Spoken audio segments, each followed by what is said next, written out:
So hello guys, welcome back to study for sub channel. दोस्तों, आज की इस वीडियो में हम यूनिट 2 के पार्ट सेकंड को पढ़ने वाले हैं। पार्ट फर्स्ट अगर आपने नहीं देखा है तो लिंक डिस्क्रिप्शन बॉक्स में, वहां से जाकर देख लीजिएगा। और यार, वीडियो को शुरू करने से पहले प्लीज़ यार मैं आपसे रिक्वेस्ट करता हूँ कि चैनल को सब्सक्राइब कर लीजिए। बहुत मेहनत लगती है यार वीडियो बनाने में। प्लीज़ सब्सक्राइब करके इस हौसले को बनाएं। ठीक है, शुरू करते हैं। तो इसमें हम पढ़ेंगे कि different types of solar thermal power plants पढ़ने वाले हैं। तो सबसे पहले हम समझते हैं सोलर थर्मल पावर प्लांट्स क्या होते हैं। सोलर थर्मल पावर जनरेशन जो होती है उसके अंदर क्या होता है कि सोलर हीट को कलेक्ट किया जाता है। उस सोलर हीट को क्यों कलेक्ट किया जाता है? ताकि उसको यूटिलाइज किया जा सके टेम्परेचर बढ़ाने का किसी भी फ्लूइड का, जिसकी वजह से जो स्टीम बनती है उससे टरबाइन को ऑपरेट किया जा सके on a cycle such as Rankine और Brayton. Means solar thermal power generation involves the collection of solar heat which is utilized to increase the temperature of a fluid in a turbine operating on a cycle such as Rankine or Brayton। Solar thermal power generation में क्या होता है कि solar heat होती है उसको collect करते हैं और किसी भी फ्लूइड का टेम्परेचर बढ़ाने के लिए उस सोलर हीट को कलेक्ट किया जाता है, जिसकी वजह से टरबाइन जो लगा हुआ होता है उसको मूव किया जा सके एक साइकिल में, जिसको हम रैंकिन या ब्रेटन साइकिल बोलते हैं। ठीक है, तो ये होता है solar power thermal power generation के दौरान। दूसरा, सोलर थर्मल पावर प्लांट्स जो हैं उनको हम 3 कैटेगरीज में क्लासिफाई कर सकते हैं। एक लो टेम्परेचर साइकिल वाले, दूसरे मीडियम टेम्परेचर साइकिल वाले और एक हाई टेम्परेचर साइकिल वाले। ये आपको पॉइंट याद रखना है। तीसरा, लो टेम्परेचर साइकिल जो होता है वो 100 डिग्री सेल्सियस पे ऑपरेट करता है। मीडियम टेम्परेचर वाला 400 डिग्री सेल्सियस तक ऑपरेट करता है और हाई टेम्परेचर जो होता है वो 500 या 500 से अधिक डिग्री सेल्सियस पे क्या करता है, ऑपरेट करता है। आई होप आप ये समझ गए होंगे। अब हम एक एक करके इन लो, हाई और medium temperature solar power plants को पढ़ेंगे। सबसे पहले हम पढ़ेंगे low temperature solar power plants. ये low temperature solar power plants का क्या है, डायग्राम है। तो इनके अंदर क्या हुआ होता है, इनके अंदर फ्लैट प्लेट अरेज लगी होती हैं। यहाँ पे फ्लैट प्लेट अरेज लगी हुई होती हैं, जो मैं आपको यूनिट फर्स्ट में पढ़ा चुका हूँ कि फ्लैट प्लेट अरेज क्या होती हैं। Hot water above 90 degree Celsius is collected in an air insulating tank. एक एयर इंसुलेटिंग टैंक होता है जिसके अंदर हॉट वाटर को कलेक्ट किया जाता है और वो हीट एक्सचेंजर से फ्लो होता है। Through which the working of fluid of the energy conversion cycle is also circulated. जहाँ से वर्किंग फ्लूइड जो होती है वो भी क्या होती है, सर्कुलेट होती है। ठीक है, जो वर्किंग फ्लूइड इसमें काम करती है, ये डायग्राम मैं आपको समझाऊंगा, पहले अभी क्लियरली पढ़िए आप कि जो वर्किंग फ्लूइड होती है वो या तो मिथाइल क्लोराइड होगी या ब्यूटेन होगी। जो ये यहाँ पे वर्किंग फ्लूइड हो रही है ये कौन सी है, या तो मिथाइल क्लोराइड होगी या ब्यूटेन होगी, जिसका टेम्परेचर जो होता है लो बॉइलिंग टेम्परेचर हो, 90 डिग्री सेल्सियस तक वो बॉयल हो जाए। ठीक है, जब बॉयल हो जाती है ना ये, तो उसके बाद जो वेपर्स बनते हैं उनका क्या होता है, vapor so formed operates a regular ranking cycle by flowing through a turbine, a condenser and a liquid pump। तो वेपर बनता है वो कहाँ कहाँ से फ्लो होता है, वो फ्लो होता है टरबाइन से, कंडेंसर से और एक लिक्विड पंप से।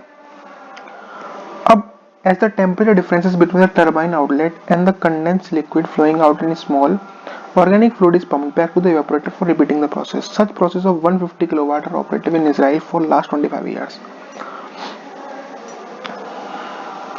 तो इसमें बेसिकली ये डायग्राम समझिए हो क्या रहा है। यहाँ से हमारा सोलर अरे जो है वो वर्क करता है।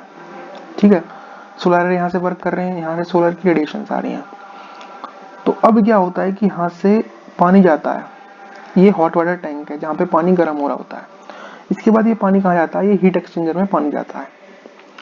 हीट एक्सचेंजर में जाने के बाद जो पानी है वो हीट होता है और ये ब्यूटेन टरबाइन के पास जाता है, जहाँ पे वेपर जो होते हैं वो टरबाइन को रोटेट करने के काम आते हैं और जनरेटर जो होता है वो इलेक्ट्रिसिटी प्रोड्यूस कर देता है।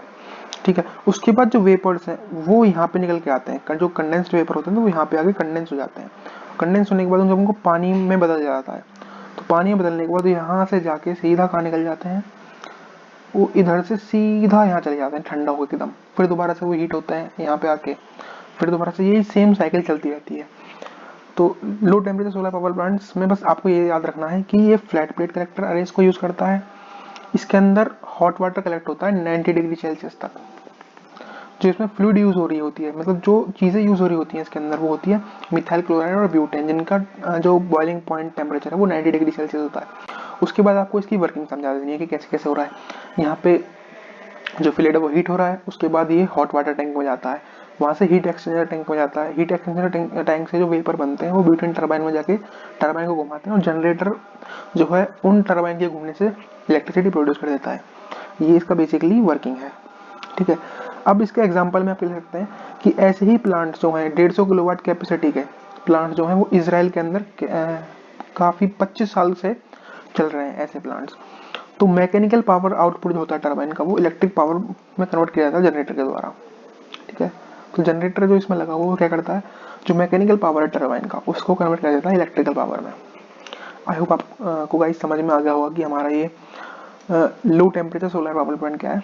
दोबारा समझिए, लो टेम्परेचर सोलर पावर प्लांट के अंदर फ्लैट प्लेट कलेक्टर्स यूज होते हैं, flat plate collector arrays use होते हैं। और दूसरी चीज़ क्या है कि इसके अंदर हॉट वाटर जो है 90 डिग्री सेल्सियस से ऊपर का वो कलेक्ट हो रहा होता है एक एयर इंसुलेटेड टैंक में। ये एक एयर इंसुलेटेड टैंक है, इसके अंदर क्या हो रहा है, हॉट वाटर कलेक्ट हो रहा है। उसके बाद क्या होता है कि वो हीट एक्सचेंजर की तरफ फ्लो होता है, जहाँ पे फ्लूइड जो होती है वो एनर्जी कन्वर्शन साइकिल जो होती है उससे सर्कुलेट होती है। ये पूरा जो आपको दिखाया है ये उसी का है। ये डायग्राम प्लीज बना के आना, अगर इसमें अच्छे मार्क्स लाए ना तो डायग्राम पहले बनाना, उसके बाद वर्किंग समझानी है। और फिर इसके जो एलिमेंट्स हैं, जो जिसमें कंपोनेंट्स लगे हुए हैं उनके बारे में बता देना, बस इतना ही करना है और आपके अच्छे नंबर आ जाएंगे। अगर हम बात करें medium temperature solar power plant की, तो इसमें क्या हो रहा होता है सुनिए।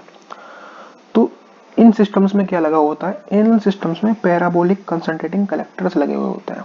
उसमें फ्लैट प्लेट कलेक्टर्स थे, इसके अंदर पैराबोलिक कंसंट्रेटिंग कलेक्टर्स लगे हुए होते हैं, जिनका वर्किंग रेंज टेम्परेचर होता है 250 डिग्री सेल्सियस से 400 डिग्री सेल्सियस तक। जो पैराबोलिक कंसंट्रेटिंग कलेक्टर्स होते हैं वो 250 डिग्री सेल्सियस से 400 डिग्री सेल्सियस तक का हीट प्रोड्यूस कर सकते हैं। और ये जो सिस्टम है वो रैंकिन साइकिल पे वर्क करता है। किस पे वर्क करता है, रैंकिन साइकिल्स पे। ठीक है, the heat from solar collectors is transferred to storage tank and finally to feed water where the steam is generated in steam generator. तो यहाँ पे क्या होता है, ये सोलर कंसंट्रेटिंग कलेक्टर्स लगे हुए हैं, यहाँ पे सोलर रेडिएशंस पड़ती हैं। तो वो क्या करते हैं, यहाँ से जो सोलर कंसंट्रेटिंग कलेक्टर्स में जो क्या है हीट है उसको हम स्टोरेज टैंक में ट्रांसफर करते हैं। कहाँ पे ट्रांसफर करते हैं, स्टोरेज टैंक में हम ट्रांसफर कर देते हैं। कहाँ पे, स्टोरेज टैंक के अंदर हम ट्रांसफर कर देते हैं उस हीट को। उसके बाद क्या करते हैं, उसके बाद फीड वाटर पे जाके क्या होता है, यहाँ से जाकर के स्टीम जनरेटर के अंदर ये जो हीट कलेक्ट हुई है वो यहाँ पे जाके स्टीम जनरेट करती है। ठीक है, और ये स्टीम जो जनरेट होती है वो टरबाइन को मूव करने का काम आती है, और टरबाइन जब मूव होता है तो जनरेटर में जाके इलेक्ट्रिसिटी बन जाती है। ठीक है जी, अब तो यहाँ पे जो स्टीम बन रही है उसका क्या होता है, the steam is utilized to generate turbine making electrical energy by generator. तो जो यहाँ पे स्टीम बनी वो क्या करिए, स्टीम टरबाइन में जाकर टरबाइन को घुमा रही है और जनरेटर क्या कर रहा है, वो इलेक्ट्रिसिटी प्रोड्यूस कर रहा है। ठीक है, इसके बाद क्या होता है, जो इस टरबाइन का एग्जॉस्ट होता है वो कंडेंसर में आता है। ठीक है, कंडेंसर में क्या हो रहा था कि हम कूलिंग वाटर डालते हैं कंडेंसर में, मीन्स जो यहाँ से हॉट फ्लूइड आ रही है, हॉट लिक्विड आ रहा है, जो भी आ रहा है यहाँ से, उसको क्या करेंगे हम वाटर से कूल कर देंगे। मीन्स यहाँ से हम कूल वाटर डालेंगे ताकि वो इसकी हीट को एब्जॉर्ब कर ले और हॉट वाटर में कन्वर्ट होकर तो बाहर निकल जाए। ठीक है, जब ये पूरी तरह से कंडेंस हो जाता है तो कंडेंसेट जो होता है वो पंप के थ्रू फीड वाटर से होकर के कहाँ वापस चला जाता है, सोलर कंसंट्रेटिंग कलेक्टर के पास वापस चला जाता है। ये इसकी वर्किंग एक साइकिल में, यानी कि रैंकिन साइकिल में हो रहा है। समझिए, exhaust of turbine is condensed in the condenser with the help of cold water and the condensate is required return to the boiler with the help of feed pump. और जो कंडेंसेंट होता है ना वो रिटर्न हो जाता है बॉयलर की तरफ, किसकी हेल्प से, ये जो फीड पंप लगा हुआ है इसकी हेल्प से। ठीक है, हॉट वाटर जो कंडेंसर से लीव हो रहा हो उसको या तो हम कूलिंग टावर के पास भेज देते हैं या फिर उसका किसी और काम में यूज कर सकते हैं। तो 300 मेगावाट प्लांट जो है राजस्थान में लगे हुए हैं इस medium temperature solar power plant की टेक्निक पे बेस्ड। दोबारा समझिए, सिंपल समझिएगा कि हमारे पास सोलर कंसंट्रेट कलेक्टर्स होता है। ये क्या करते हैं, ये हीट को कलेक्ट कर लेते हैं जो सोलर रेडिएशन से आ रही होती है। इन सोलर कंसंट्रेटिंग कलेक्टर्स में पैराबोलिक क्या लगे हुए होते हैं, कलेक्टर्स स्प्रेड हुए होते हैं। ठीक है, तो यहाँ पे हीट प्रोड्यूस हुई, वो हीट क्या करते हैं, वो हीट जाती है स्टोरेज टैंक में। स्टोरेज टैंक से हीट को स्टीम जनरेटर में पास किया जाता है स्टीम की फॉर्म में। यहाँ पे स्टीम जो है वो जनरेट हो रही होती है स्टीम जनरेटर के अंदर, जो पानी है उसकी स्टीम बन जाती है। उसके बाद जो स्टीम है वो जाती है स्टीम टरबाइन पे, और स्टीम टरबाइन पे वो स्टीम का जो प्रेशर पड़ता है उससे टरबाइन घूमता है और जनरेटर क्या करता है, इलेक्ट्रिसिटी बना देता है। उसके बाद वो इसकी जो एग्जॉस्ट होता है, इसका जो बचा हुआ पार्ट होता है वो क्या करता है, वो कंडेंस होने के लिए कंडेंसर में आता है। ठीक है, कंडेंसर में क्या होता है, हम कूल वाटर का यूज़ करते हैं ताकि वो इसकी जो हीट है उसको एब्जॉर्ब कर ले और इसको कूल कर ले। उसके बाद जो कंडेंसेट होता है ना, उसको फीड वाटर पंप के थ्रू हम सोलर कंसंट्रेटिंग कलेक्टर्स में वापस भेज देते हैं ताकि एक साइकिल में ये वर्क होता रहे।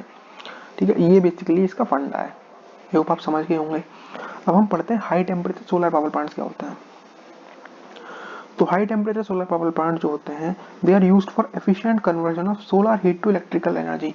बाकी सारे जो सोलर पावर प्लांट्स हैं उनकी तरह ही इसमें भी क्या होता है, सोलर हीट को हम इलेक्ट्रिकल एनर्जी में कन्वर्ट करने के लिए काम लेते हैं। तो जो टरबाइन की फ्लूइड होती है, तो वर्किंग फ्लूइड जो है should be delivered to turbine at a high temperature and two possible system to do so are parabolic dish and central receiver.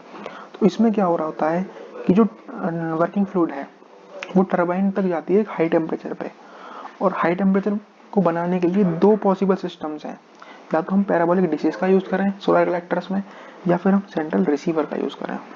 ठीक है, तो ये दोनों ही यूज़ हो रहे होते हैं, या नहीं दोनों ही यूज़ हो रहे होते हैं, पैराबोलिक डिश और सेंट्रल रिसीवर।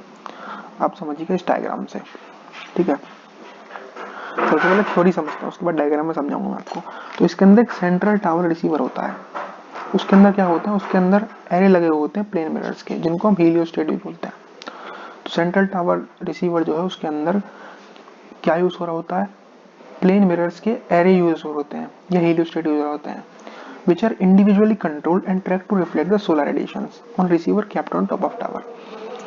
तो इनमें क्या हो रहा होता है, जो हमारे प्लेन मिरर हेलियोस्टेट है वो इंडिविजुअली कंट्रोल हो रहे होते हैं ताकि उनकी जो रिफ्लेक्शन की है उसको ट्रैकिंग किया जा सके, जो उनकी जो सोलर रेडिएशन रिफ्लेक्ट हो रही है उनको ट्रैक किया जा सके और रिसीवर पे भेजा जा सके, जो कि टावर के टॉप पे रखा हुआ है। तो फीड वाटर जो होता है रिसीवर के अंदर, उसको हम बॉयलर बोलते हैं, उसको कन्वर्ट करते हैं हम हाई टेम्परेचर पे, हाई टेम्परेचर स्टीम पे, जो कि 600 से 700 डिग्री सेल्सियस के बीच में बनता है, और इसको हम पास करते हैं स्टीम टरबाइन का और जनरेटर के थ्रू ताकि हम इलेक्ट्रिसिटी प्रोड्यूस कर सकें। And the condenser condense water and can be used again. ठीक है, इतना समझिए। अब इससे समझते हैं हम। तो बेसिकली जितने भी पावर प्लांट्स हैं इसमें हम क्या काम कर रहे हैं भाई, इनमें हम सोलर हीट को यूज करके क्या कर रहे हैं, इलेक्ट्रिसिटी प्रोड्यूस कर रहे हैं।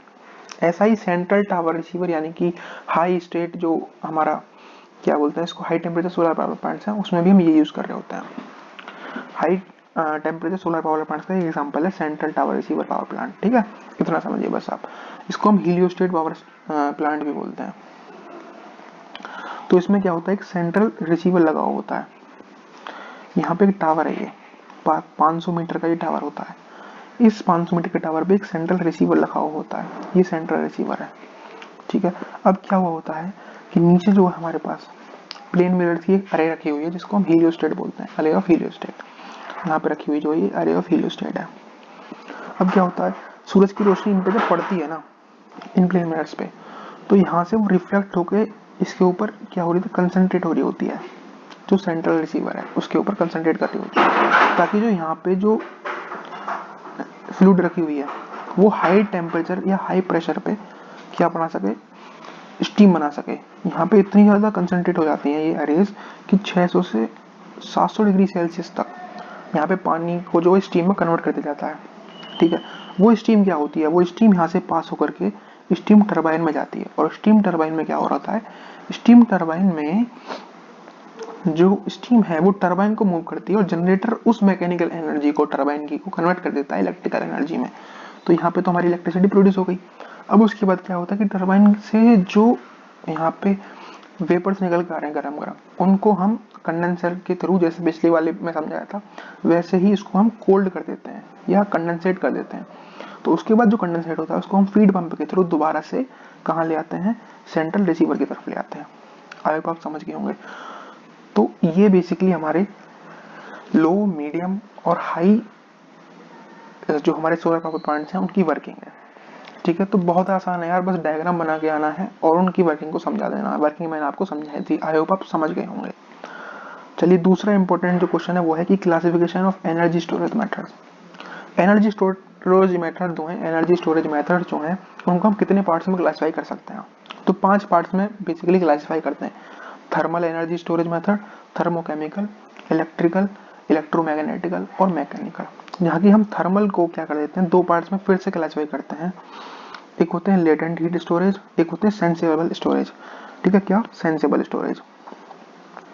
सेंसिबल स्टोरेज को फिर चार पार्ट्स में डिवाइड कर सकते हैं, solid storage, liquid storage, solar pond storage या फिर एब्जॉर्बर स्टोरेज। इसका आप क्वांटम में भी देख सकते हैं। ठीक है, बस फिलहाल आप इतना ही समझिए, क्वांटम से इनके बारे में पढ़ भी सकते हैं। थर्मोकेमिकल हो गया। इलेक्ट्रिकल को भी हम दो पार्ट्स में डिवाइड करते हैं, बैटरी और इलेक्ट्रोस्टैटिक। ये क्वेश्चन आ जाता है, ठीक है, 10 मार्क्स में कभी कभी। तो इसको समझाइएगा, थर्मल एनर्जी क्या होती है, थर्मोकेमिकल क्या होती है, इलेक्ट्रिकल क्या होती है, इलेक्ट्रोमैग्नेटिक क्या होती है, मैकेनिकल क्या होती है। मैकेनिकल को हम पंप्ड की फॉर्म में यूज कर सकते हैं और मैकेनिकल को हम कंप्रेस्ड एयर की तरह। ये बात तो पंप, मैकेनिकल जो स्टोरेज है उसको हम दो पार्ट्स में डिवाइड करते हैं, या दो तरीके से उसको हम स्टोर कर सकते हैं, या तो पंप्ड लिक्विड की फॉर्म में स्टोर कर सकते हैं या फिर कंप्रेस्ड एयर की फॉर्म में यूज कर सकते हैं। तो यही है, क्या है हमारा एनर्जी स्टोरेज मैट्रिक्स का क्लासिफिकेशन है। ठीक है, तो इसको आप अपने क्वांटम से पढ़ लीजिएगा। ठीक है, और इसके नोट्स जो है मैं आपको प्रोवाइड कर ही दूंगा टेलीग्राम चैनल पे, तो वहां से जाकर देख लीजिएगा। अगला इंपॉर्टेंट है कि सोलर एयर हीटर क्या होता है। सोलर एयर हीटर का एक ऐसा इक्विपमेंट है जो कि सोलर रेडिएशंस का यूज करके एयर को हीट कर देता है, ताकि घरों के अंदर उस एयर का यूज किया जा सके ठंडों के टाइम पे।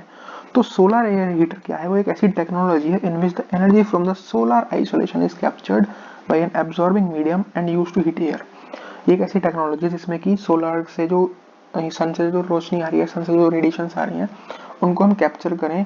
और कैप्चर कौन करता है, कि एब्जॉर्बर कैप्चर करता है। और क्या काम किया जाता है, इससे हीट किया जाता है एयर को, यानी कि जो हवा है उसको गर्म करने के लिए ही सोलर एयर हीटर का इस्तेमाल किया जाता है। तो इसमें जो एब्जॉर्बर की तरह क्या यूज किया जाता है, रूफ की वॉल्स हो गई, विंडोज हो गई या सोलर कलेक्टर्स हो गए, वो माउंट कर दिए जाते हैं, यानी कि घरों की छत पे सोलर कलेक्टर्स को लगा दिया जाता है। और ये किस लिए काम आते हैं, ताकि जो एयर है उसको हीट किया जा सके जो इनसे पास होकर आ रही है। इसके अंदर एब्जॉर्बर प्लेट होती है, ट्रांसपेरेंट कवरिंग सिस्टम होता है टॉप पे, और एक इंसुलेशन होता है बॉटम पे और साइड पे। होल असेंबली जो होती है उसको हम एक शीट मेटल कंटेनर में एनक्लोज कर देते हैं। वो डायग्राम से समझिए। इसके अंदर क्या है, एक बॉक्स है भाई, और हमारी ये घर की छत है। घर की छत पे क्या लगा रखा है हमने, घर की छत पे हमने क्या लगा रखे हैं, इसने यहाँ पे कलेक्टर्स लगा रखे हैं। कलेक्टर्स क्या कर रहे हैं, सन की जो रेज आ रही हैं उनको कलेक्ट कर रहे हैं। ठीक है, उसको हीट में कन्वर्ट कर रहे हैं यहाँ पे कलेक्टर्स। और ये इंसुलेशन होता है ताकि जो हीट है वो लॉस ना हो सके, नीचे की तरफ इंसुलेशन लगा रखा होता है। और यहाँ पे एक ट्रांसपेरेंट शीट लगा रखी होती है ताकि जो हीट है ना वो बाहर की तरफ लॉस ना हो सके। ट्रांसपेरेंट शीट किसकी बनी होती है, गिलास की। ठीक है, ये लगा रखी होती है यहाँ पे। ठीक है, आई होप इतना तो समझ आ रहा होगा ना आपको। चलो दोबारा समझो। क्या हो रहा होता है कि एक बॉक्स टाइप का मटेरियल है, मान के चलो एक बॉक्स टाइप का मटेरियल है। यहाँ पे ऊपर क्या लगा रखा है, ट्रांसपेरेंट कवर लगा रखा है गिलास का। यहाँ पे क्या है, यहाँ पे प्लेट्स बिछा रखी हैं कलेक्टर्स की। ये बीच में एक एरिया है जहाँ से एयर को पास कराया जा रहा है, और ये नीचे क्या है, ये इंसुलेशन है। अब ये इसका यूज, और इस ट्रांसपेरेंट शीट का यूज क्या है कि हीट जो है उसका लॉस ना हो और अच्छी तरीके से यूज कर पाए इस एयर जो इसमें से पास हो रही है उसको गर्म करने में। तो ये इसका क्या है, ये इसका वर्किंग है, और यही आपको समझा के आना है। ठीक है, यहाँ से एयर इन होती है, यहाँ से एयर आउट होती है। ऊपर से जो हीट पड़ रही है उससे एयर हीट हो रही है, और यहाँ से एयर जो हीटेड एयर आउट हो जाती है। इंसुलेशन से ये है कि जो यहाँ पे हीट एयर की जो रेडिएशन है वो यार निकल ना जाए बाहर, ताकि एनर्जी हो जाए लॉस, यानी कि हीट एनर्जी लॉस हो जाए। तो ये इसका फंडा है। अब इसके एडवांटेजेस क्या है, इसका एडवांटेजेस है कि ये वेंटिलेशन प्रोवाइड करता है और प्रोसेस ऑफ एयर हीटिंग को सपोर्ट करता है। दूसरा, ये वेदर क्लाइडिंग को भी सपोर्ट करता है। तीसरा, इसकी डिज़ाइन जो है वो चीपर है, इसको चीपली डिज़ाइन किया जा सकता है, यानी कि कम पैसों में इसको डिज़ाइन किया जा सकता है। डिसएडवांटेजेस क्या है कि extra efforts needed as air has low heat transfer properties. इसके लिए ना एक्स्ट्रा एफर्ट लगाने की जरूरत है, क्योंकि एयर के अंदर जो हीट ट्रांसफर प्रॉपर्टीज हैं वो काफ़ी लो होती हैं। दूसरा, air can not store heat well. दूसरी चीज़ ये है कि एयर जो है ज़्यादा टाइम तक हीट को स्टोर नहीं कर सकती है, तो इसलिए क्या करता है, एक्स्ट्रा एफर्ट्स लगाने पड़ते हैं इसको चलाने के लिए। एप्लीकेशंस क्या है, ये कहाँ कहाँ यूज़ होता है, जो हमारी ड्राइंग लॉन्ड्रीज होती हैं उनमें इनका यूज़ होते हैं ड्राई एयर के लिए, ताकि हमारे कपड़ों को जल्दी सुखा सके। हॉस्पिटल्स में यूज़ होता है ताकि जो मरीज हैं उनके लिए गर्म रूम्स का प्रबंध किया जा सके। तो ये इसके एप्लीकेशन हैं, ठीक है। ये सोलर वाटर हीटर जो है ना, ये काफ़ी इंपॉर्टेंट है। सोलर एयर हीटर, सॉरी, ये इंपॉर्टेंट है, आपको पढ़ के जाना है।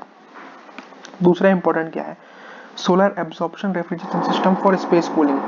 Solar absorption refrigeration system space cooling के लिए क्या है, तो सोलर एयर कंडीशनिंग सिस्टम होता है, ठीक है। ये क्या है, solar air conditioning system? It is simply a system of cooling and heating that usage solar power. एक सिस्टम है जो कि कूलिंग और हीटिंग के लिए काम आता है, किसका यूज करके, सोलर पावर का यूज करते हैं। इसके अंदर क्या होता है, इसके अंदर हम passive solar thermal energy conversion को यूज करते हैं। It can be done through passive solar thermal energy conversion and photovoltaic conversion. इसके अंदर कौन कौन सी कन्वर्शन हो रही होती है, passive solar thermal energy conversion हो रही होती है और फोटोवोल्टिक कन्वर्शन हो रही होती है। सोलर एयर कंडीशनिंग सिस्टम को इको फ्रेंडली माना जाता है और एनर्जी सफिशिएंट माना जाता है, इसलिए इसको अच्छी तरीके से यूज किया जा सकता है। It can be operated with green resources of head as backup resources when solar radiation is unavailable. कभी कभी ऐसा होता है कि जब सोलर एनर्जी अनअवेलेबल होती है ना, तो उस टाइम पे हम ग्रीन रिसोर्सेज जो है हीट के, उनका भी यूज कर सकते हैं इसको चलाने के लिए, सोलर एयर कंडीशनिंग सिस्टम को चलाने के लिए, ठीक है। तो यही सोलर एयर कंडीशनिंग सिस्टम है। इसके अंदर क्या हो रहा है, इसके अंदर हम यूज करते हैं passive solar thermal energy conversion and photovoltaic conversion का। ये एक ऐसा सिस्टम है जो कि कूल और हीट करने के लिए काम आता है, ठीक है। अब हम समझते हैं कि सोलर एब्जॉर्प्शन रेफ्रिजरेशन सिस्टम क्या है स्पेस कूलिंग का, ठीक है। तो solar energy can be used for cooling the buildings and preserving food by refrigeration.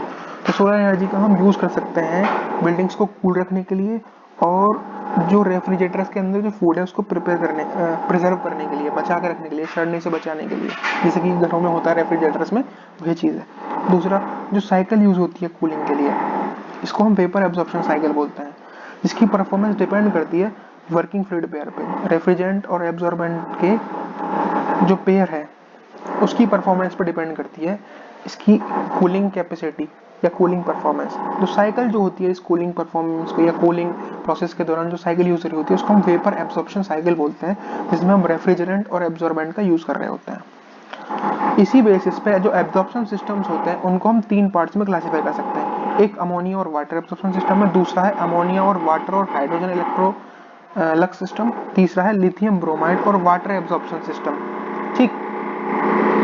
तो एब्जॉर्प्शन सिस्टम्स को हम तीन पार्ट्स में क्लासिफाई कर सकते हैं, अमोनिया और वाटर एब्जॉर्प्शन सिस्टम पहला, दूसरा है अमोनिया और वाटर और हाइड्रोजन इलेक्ट्रोलिक सिस्टम, तीसरा है लिथियम ब्रोमाइड और।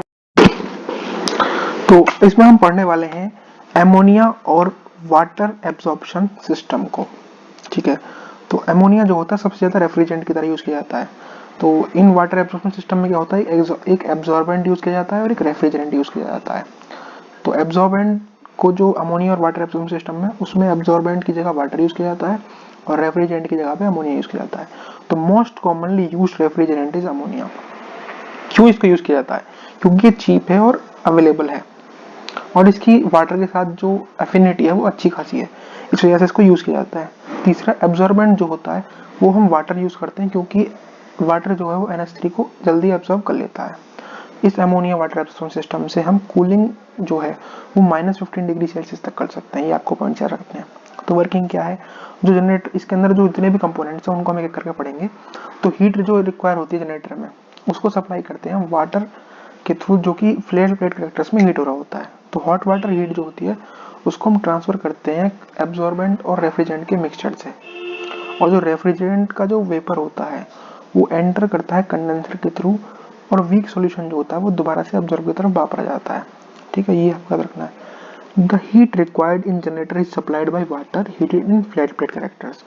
जो भी जनरेटर के अंदर हीट रिक्वायर होती है वो ट्रांसफर हो जाती है वाटर के थ्रू, जो कि हम फ्लैट प्लेट कलेक्टर्स में हीट कर रहे होते हैं। तो जो हॉट वाटर जब ट्रांसफर होता है ना, उसके साथ एक मिक्सचर ट्रांसफर होता है एब्जॉर्बेंट का और रेफ्रिजरेंट का।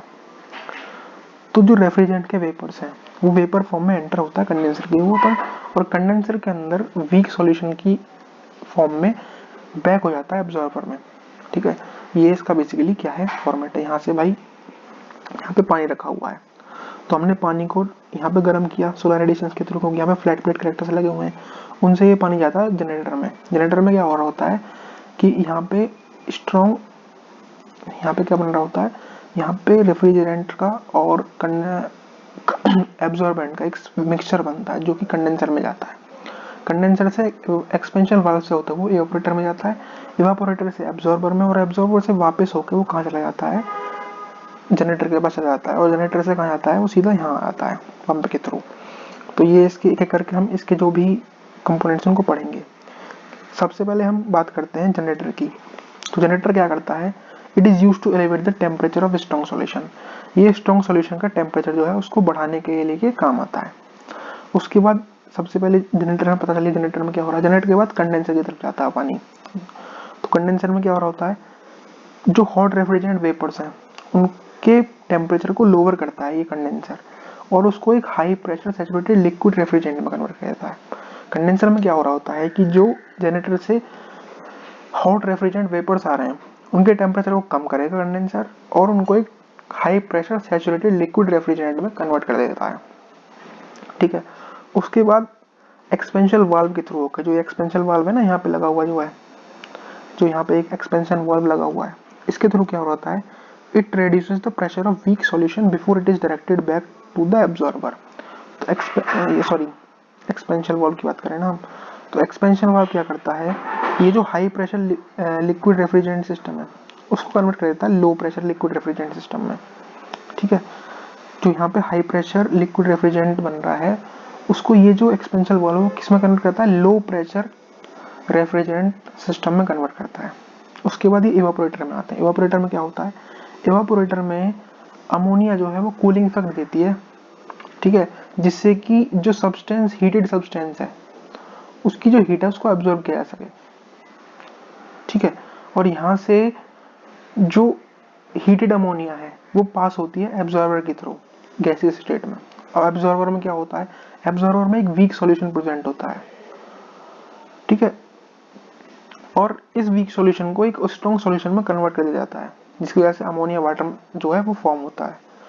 मींस वीक सॉल्यूशन जो प्रेजेंट है उसको strong solution of ammonia water की फॉर्म में बना दिया जाता है इस एब्जॉर्बर में। फिर क्या होता है कि जो स्ट्रॉन्ग सॉल्यूशन है अमोनिया का और पानी का उसको पास कर दिया जाता है किसमें, जनरेटर में, यहाँ से होकर के।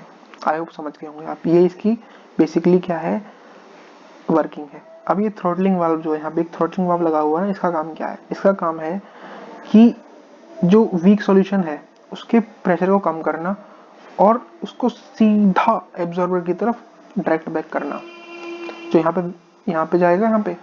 ठीक है, तो यहाँ पे क्या है, वीक सॉल्यूशन जो है उसको वापस एब्जॉर्बर की तरफ लेके आना ताकि प्रोसेस जो चलता रहे।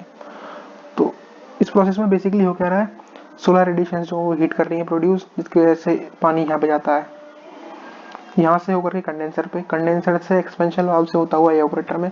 एक्सपेंशन वाल्व में क्या हो रहा है, हाई प्रेशर को लो प्रेशर में कन्वर्ट कर रहे हैं। यहाँ पे इवापोरेटर का, यहाँ पे अमोनिया का यूज किया जा रहा है। फिर अमोनिया के वेपर्स जो हैं वो एब्जॉर्बर में जाते हैं, जहाँ पे वीक सॉल्यूशन को हम स्ट्रॉन्ग सॉल्यूशन में कन्वर्ट करते हैं। उसके बाद वो जो स्ट्रॉन्ग सॉल्यूशन है उसको वीक सॉल्यूशन में कन्वर्ट करके हम कहाँ पहुँचा देते हैं, जनरेटर के पास दोबारा वापस पहुँचा देते हैं ताकि ये साइकिल चलती रहे। ठीक, तो इसके जो नोट्स मैं आपको प्रोवाइड कर दूंगा तो वहाँ से जाकर देख सकते हैं, आप इसको सही से पढ़ सकते हैं, क्योंकि अभी ज़्यादा मैं समझा नहीं पाऊंगा क्योंकि वीडियो बहुत ज़्यादा लंबी हो जाएगी। लिमिटेशंस क्या है पावर प्लांट के, इनके लिए एरिया जो है वो लार्ज चाहिए इनको लगाने के लिए, इनकी एनर्जी डेंसिटी काफ़ी लो होती है, इनकी इनिशियल कॉस्ट हाई है। चौथा, एनर्जी जो है वो नाइट के दौरान या क्लाउड्स के दौरान अवेलेबल नहीं है। पाँचवा, एनर्जी स्टोरेज इसेंशियल होती है इनमें। छठा, सोलर सेंट्रल पावर प्लांट जो हैं वो मेगावाट रेंज में इकोनॉमिकल नहीं है। ठीक है, अगर हम सोलर पावर प्लांट लगाना चाहते हैं मेगावाट की रेंज में तो ये क्या होते हैं, इकोनॉमिकल नहीं होते हैं। अगला है solar energy storage for solar heating, important topic है। The solar energy required for space heating in winter और in colder countries, there are two method to do so, active and passive method. तो thermal energy storage का हम कैसे कर सकते हैं, solar heating के थ्रू। तो सोलर एनर्जी जो है वो स्पेस हीटिंग के लिए काम आती है। कौन से देशों में, जैसे कि विंटर हो गए, कुछ देशों में जहाँ पे विंटर पड़ रही है, हमारे देश में विंटर के दौरान सोलर हीटिंग को यूज किया जाता है ताकि गर्मी प्रोड्यूस कर सके। ठीक है, तो इसको हम दो मेथड से कर सकते हैं, एक्टिव और पासिव मेथड से। और एक्टिव और पासिव मेथड में डिफरेंस हम समझते हैं। एक्टिव मेथड में क्या होता है, it takes sunlight other as heat और electricity to augment heating system. इसमें क्या होता है, या तो सनलाइट का यूज कर रहे हैं हीट की जगह पे या फिर इलेक्ट्रिसिटी का यूज़ कर सकें ताकि हम हीटिंग सिस्टम को चला सकें। पासिव स्पेस हीटर्स में क्या होते हैं, ये विदाउट पंप ऑपरेट करती है। ये जो हमारी पासिव स्पेस हीटिंग है, the system works operates without pumps, blowers और other mechanical devices. Active space heating को चलाने के लिए स्पेशल बिल्डिंग डिजाइन जो है उसकी नेसेसिटी नहीं है, इसमें एक स्पेशल बिल्डिंग डिजाइन लगाना होता है पासिव स्पेस हीटिंग के लिए। जो हमारी एक्टिव है, in the system solar radiations are collected using some kind of separate collectors. ठीक है, इसके अंदर कुछ स्पेशल काइंड के कलेक्टर्स होते हैं, सेपरेट कलेक्टर्स, जो सेंसिबल हीट स्टोरेज मटेरियल्स का यूज कर रहे होते हैं। इसमें क्या होता है, in this solar radiations are collected by an element of structure itself. इसमें पासिव में या तो वॉल्स के थ्रू ही हम हीट को कलेक्ट कर रहे हैं या फिर रूफ्स के थ्रू कनेक्ट कर रहे हैं, लेकिन इसमें एक्टिव में क्या लगाया होता है, एक्टिव में कुछ स्पेशल सिस्टम्स लगाए होते हैं, जबकि हमारे पासिव में वो स्पेशल सिस्टम्स नहीं लगाए जाते हैं। इसको किसी भी इंस्टॉल्ड पे लोकेशन पे इंस्टॉल किया जा सकता है क्योंकि इसमें स्पेशल काइंड ऑफ क्या लगे होते हैं, कलेक्टर्स लगे होते हैं। It is suitable where there is ample winter sunshine. ये वहाँ पे सूटेबल है जहाँ पे अच्छी मात्रा में विंटर सनशाइन आती है। पासिव जो है वो लेस एक्सपेंसिव है और ये मोर एक्सपेंसिव है। ठीक, आई होप गाइज आप समझ गए होंगे। इसके जो नोट्स है मैं आपको टेलीग्राम चैनल पर दे दूंगा, तो वहाँ से दे सकते हैं। Thank you guys for watching the video. I hope आपको वीडियो पसंद आई। वीडियो पसंद आई तो उस वीडियो को सब्सक्राइब करें, वीडियो को लाइक करें, चैनल को सब्सक्राइब करें और बेल आइकन को दबाना ना भूलें। ठीक है गाइज, इसमें इंपॉर्टेंट बता देता हूँ, ये वाला जो है ना, ये काफ़ी इंपॉर्टेंट है। इसको आप नोट्स में से देख लीजिएगा एक बार सही से। ठीक है गाइज।